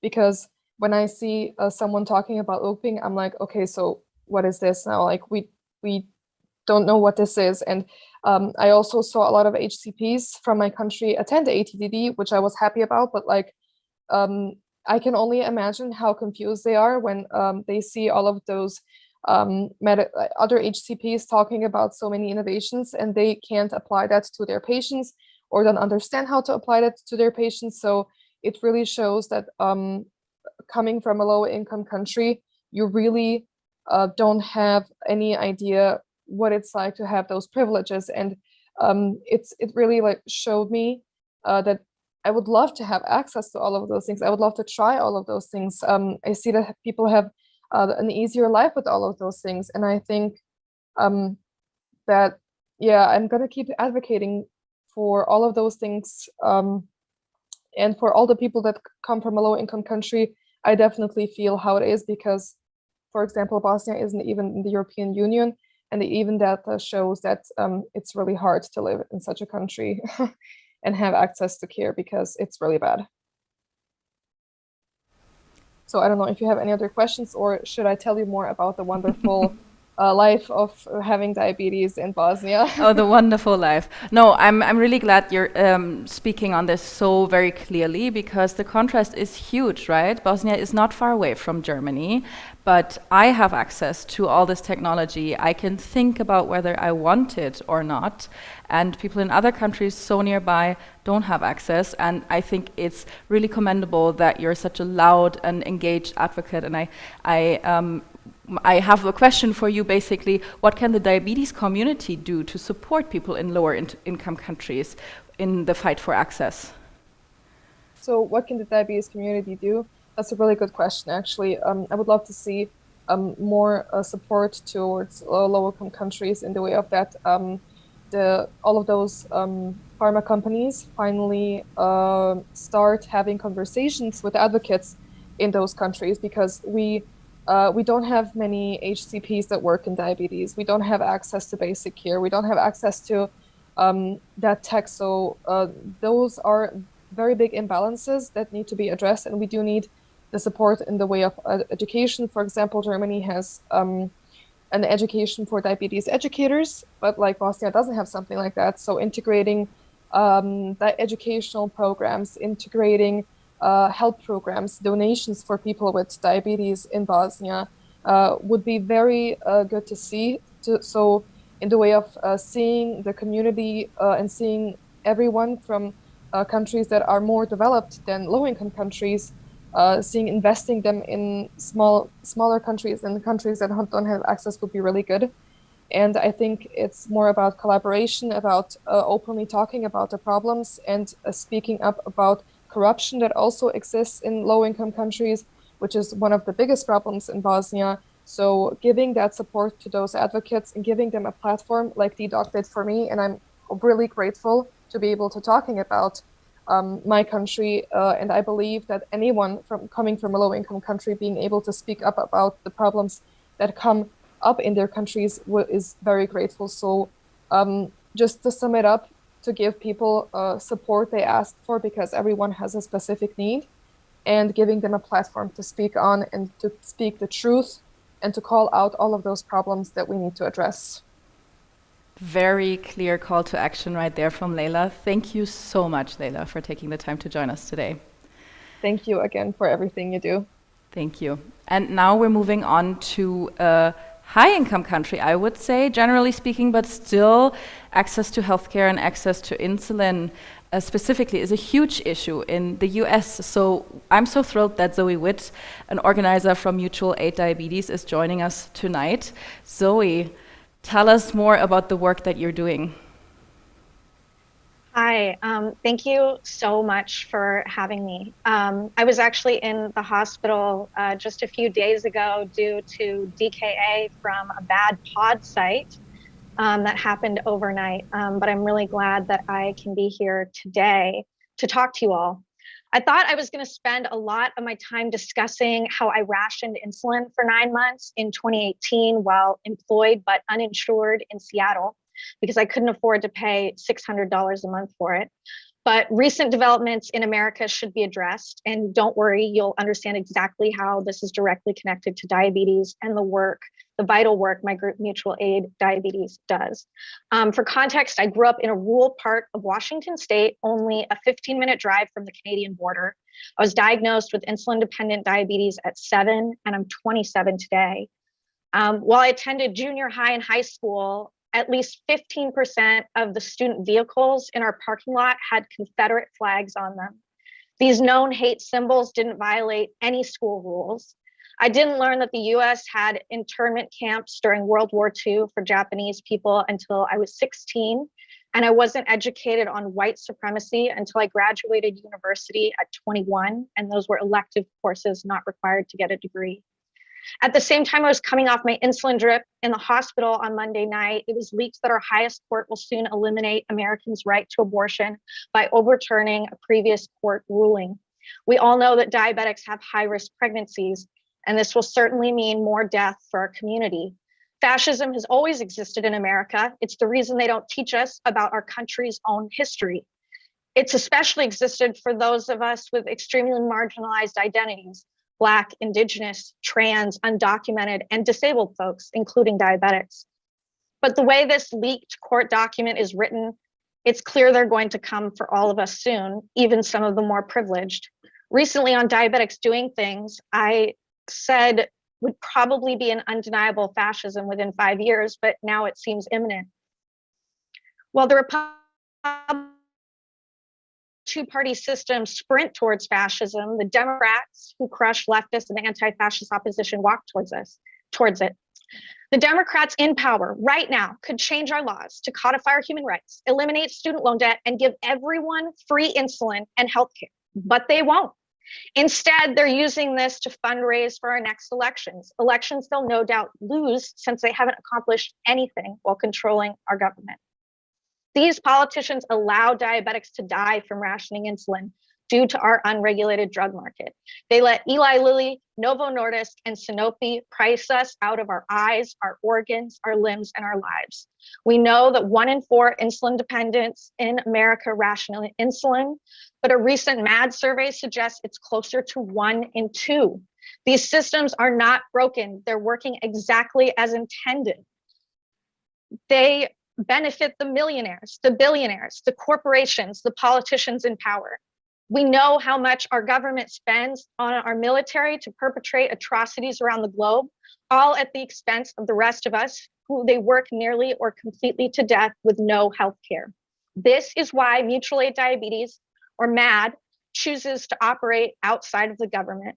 We intentionally aren't a registered nonprofit. We help diabetics navigate the complex American healthcare system that so often kills them. In our first year, with roughly 3 volunteers, we helped nearly 300 diabetics. The individuals behind and associated with MAD get people the supplies and insulin they need by any means necessary. Sharing prescription insulin is technically illegal. No US nonprofits distribute funds for insulin directly to diabetics, but MAD does. Human Rights Watch recent report, "If I'm out of insulin, I'm going to die," declared US insulin prices, which directly affect many other countries, a human rights abuse. Their top recommendation for our government was to make insulin free of cost to all insulin-dependent diabetics. There's been virtually zero media coverage of this report.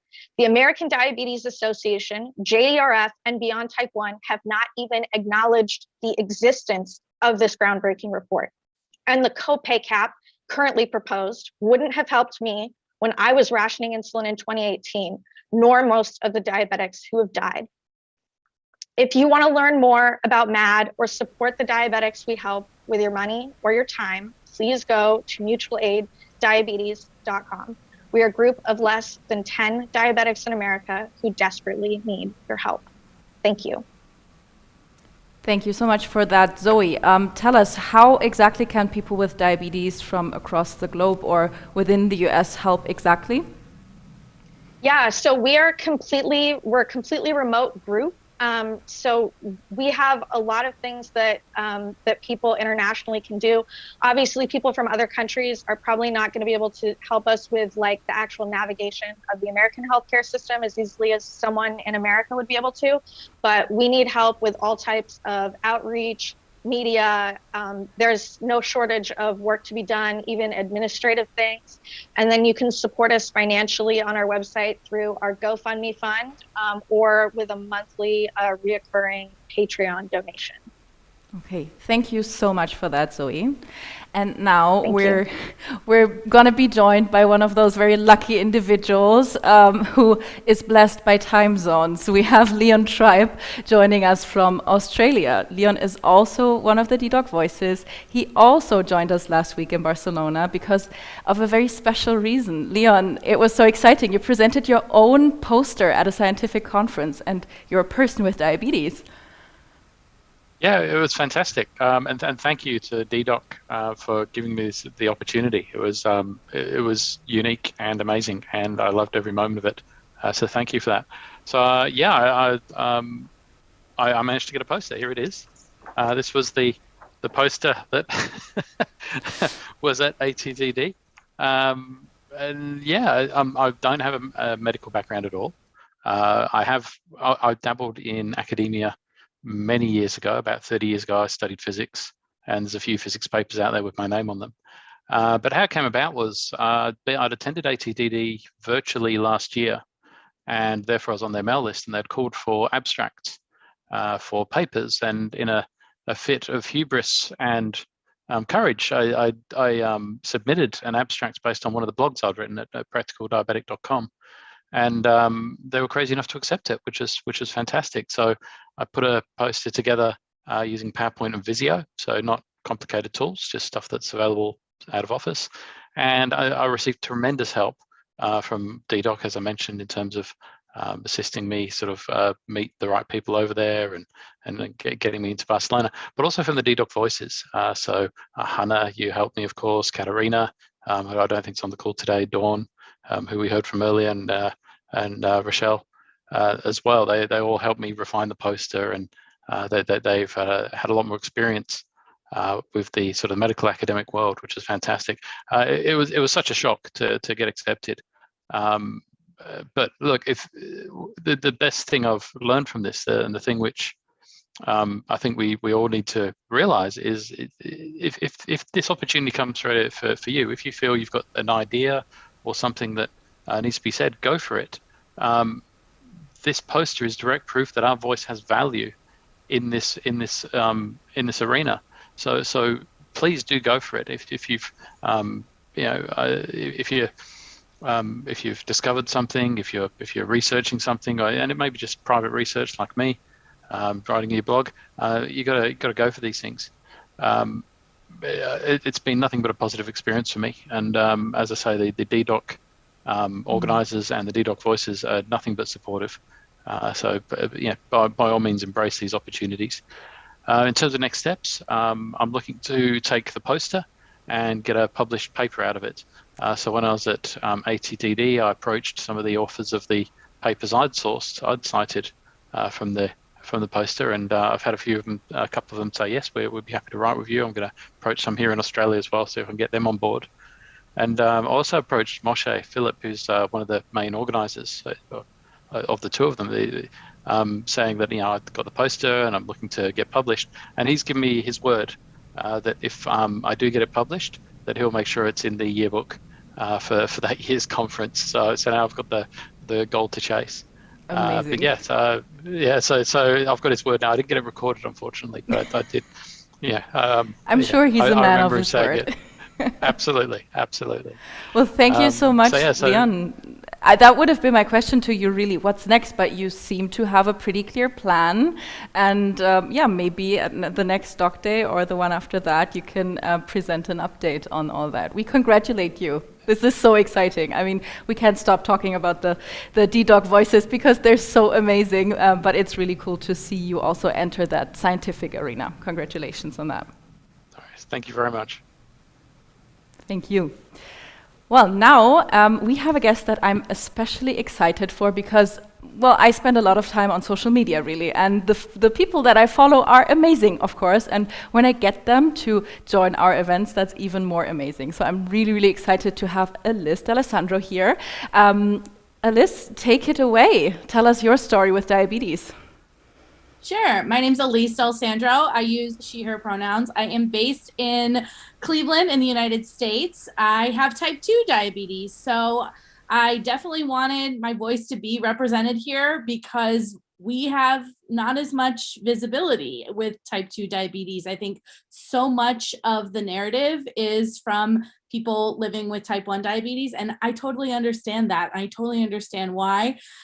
But I think it's important to remember that we exist too. It's not just your grandparents who have type 2 diabetes. I am only in my 30s. I was diagnosed in my 20s, and we are out here. We are living our lives as well. So a lot of my work around advocacy is around visibility. I think Zoe mentioned some really great things about what it's like to have diabetes in the United States. And while it seems like, we're,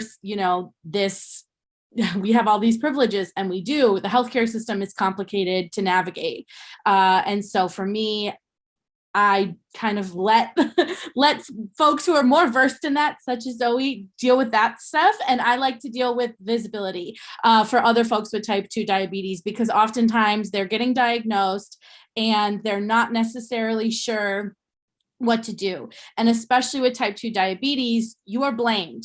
There's a lot of personal responsibility that's put on the individual, especially if you exist in a larger body. So someone living with type 2 diabetes in the United States is immediately going to be blamed, shamed, stigmatized, and just generally in a bad place. So for me, my goal is always to be that voice of positivity, that it's not your fault, that you didn't eat your way into this diagnosis, that eating too much sugar didn't get you here. That's not how diabetes works. You all know this, right? But the way that society works, especially in the United States, is that there's a huge bias against larger bodied people and a huge amount of medical fat phobia that happens when you're diagnosed, especially with type 2.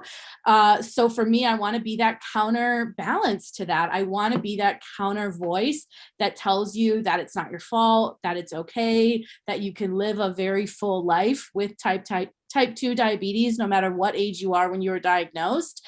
And so I like to kind of exist as that counterbalance to that very strong messaging that we receive from doctors, from the healthcare system, from society. We're often told that the worst thing that could happen to us as fat people, as larger bodied people, is that we'll get diabetes, right? Like I've been an influencer and a blogger online for a long time, and I've always been told, you're going to die from diabetes, it's a death sentence, all this stuff. And my whole thing is that here I am living a very full life. And I think there's a lot of power in being visible and allowing people to see someone who looks like them, living with a similar diagnosis or the same diagnosis, doing the things that they've just been told that they're not going to be able to do. So I think there's a lot of power in visibility. There's a lot of work, obviously, that needs to be done in terms of advocacy. But when someone is first diagnosed with type 2 diabetes, they need to see hope.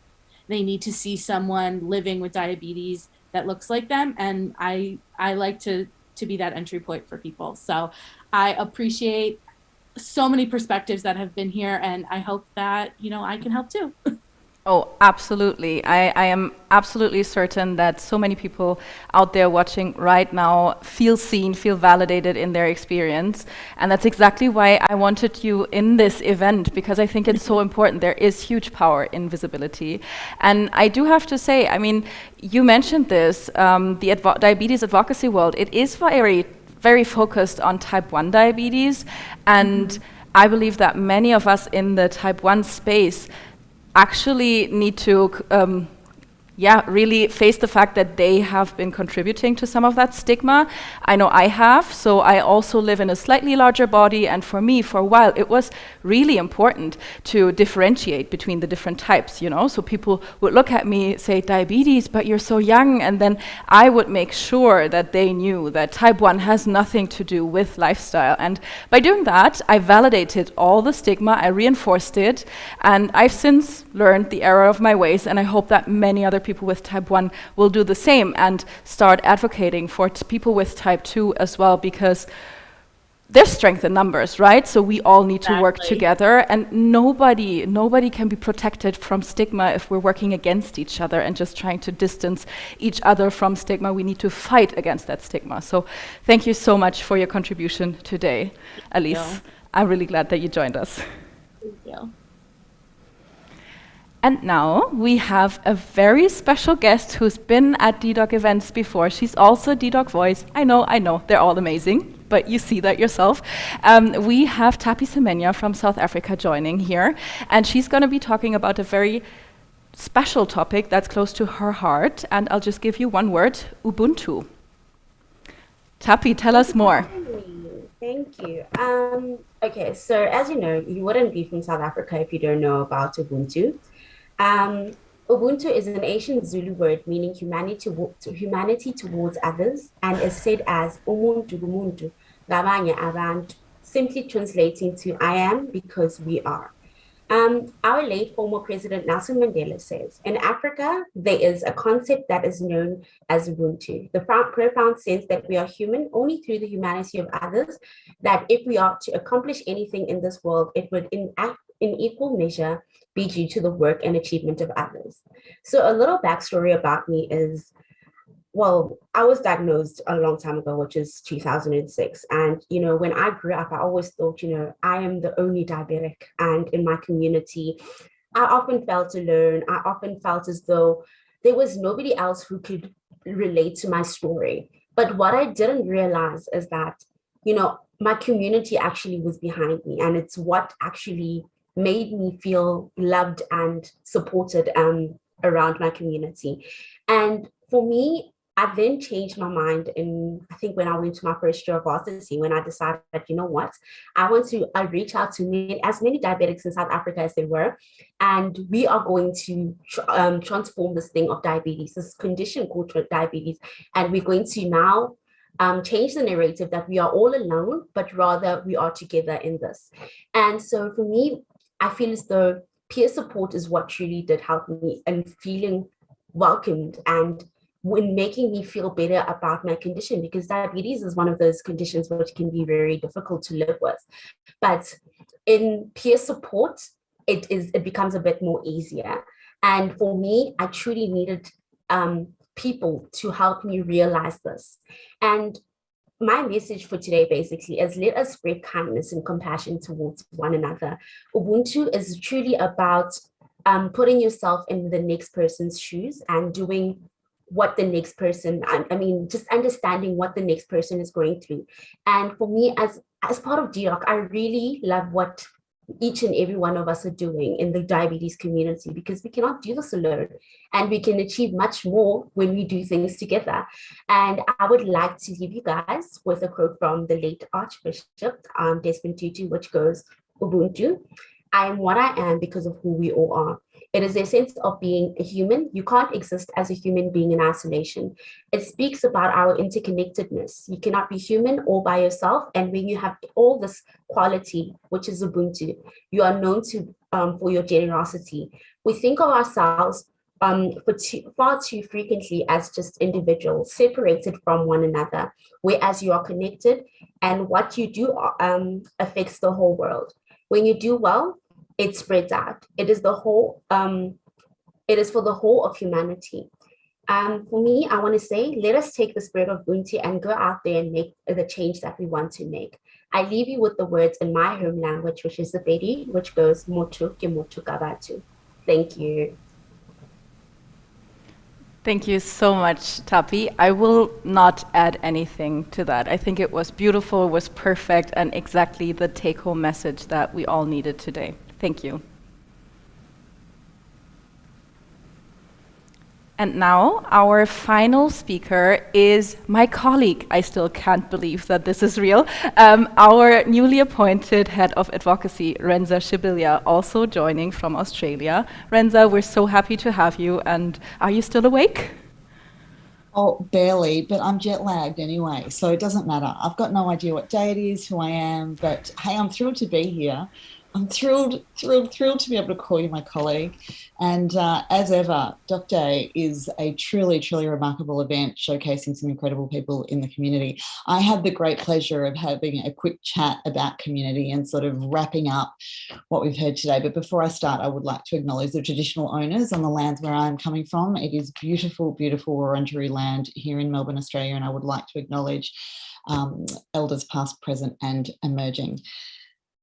Community is everything. It really is, whether we're talking about diabetes community, whether we're talking about our local neighbourhood, whatever it is, community has the ability to build us up, to make us feel connected, to make us feel supported. In the diabetes community, we certainly do see certain corners of it more than we see others. But there's so much going on behind the social media curtain that often just we simply don't see. I think actually a lot of that perhaps has been showcased tonight or today, and I think that that's just brilliant. ddoc Voices provides that platform. It provides a platform for diabetes advocates, for people in the diabetes community to come together and to meet other people doing truly incredible things. I have lived by the motto, nothing about us without us. And I think that we have truly seen some remarkable examples of that in Docday just today. And I am going to give a shout out, and please do forgive my bias because I'm going to shout out the other Aussie here. But Leon is absolutely right when he says that people with diabetes have a place at scientific conferences, and the ddoc Voices program makes that a reality. It's hard to get to a diabetes conference. It's expensive to just get in with a registration, and it's hard to get there. They're all over the world. Certainly having virtual conferences over the last couple of years has made things a lot easier and has meant that we've got people able to report back to their communities who ordinarily may not have been able to get to a conference. But this program is certainly a way in. I think that one of the things that is truly incredible about the ddoc Voices is that it isn't, though, just about the 4 days or 2 days or whatever it is at the conference. This is a network. It becomes a network of mentoring, of support, of people building you up, of people, really championing for you. And I feel that sometimes that is advocacy can be a really, really lonely space. It can be a place where we get quite burnt out, where we get quite exhausted. It's a slow burn. So having people around you in a network that you can go to is truly incredible. And that's one of the great things about this program. What I've loved tonight is that we have heard from people who, as I said, ordinarily may not have had a platform. I cannot tell you, I probably woke the house up as I was cheering as Dawn was speaking about diabetes and menopause, because when was the last time that that was something that was spoken about in the diabetes world? It's simply just not something that gets the coverage that it needs. These sorts of activities provide that platform. It is brilliant.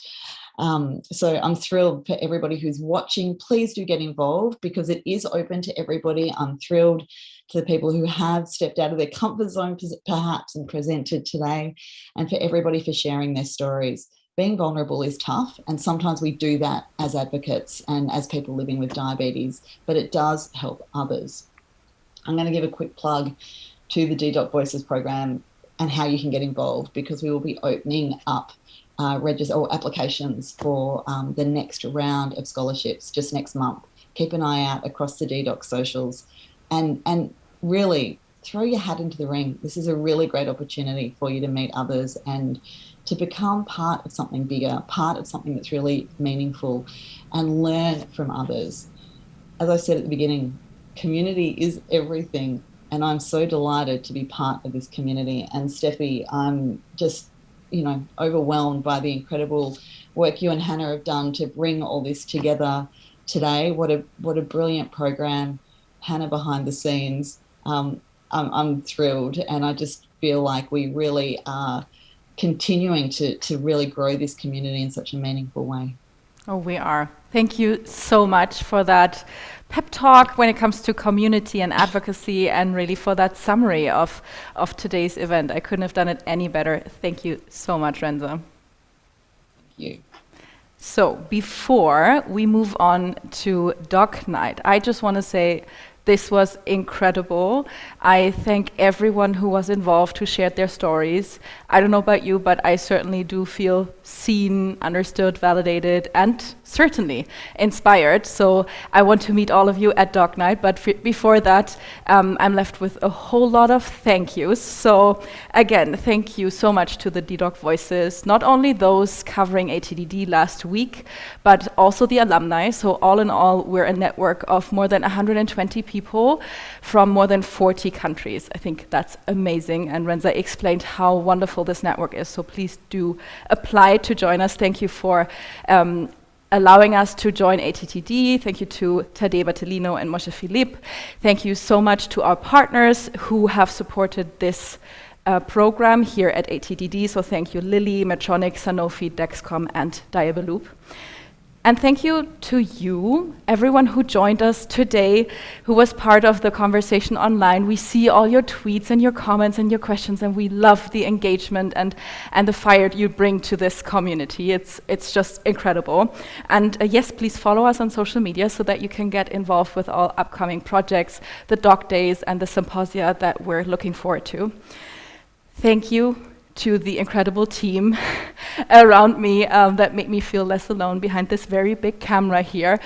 So thank you to Hanne, to me, Renza, Katharina, and most of all, thank you, Bastian, for putting all of this together and building this incredible platform and community.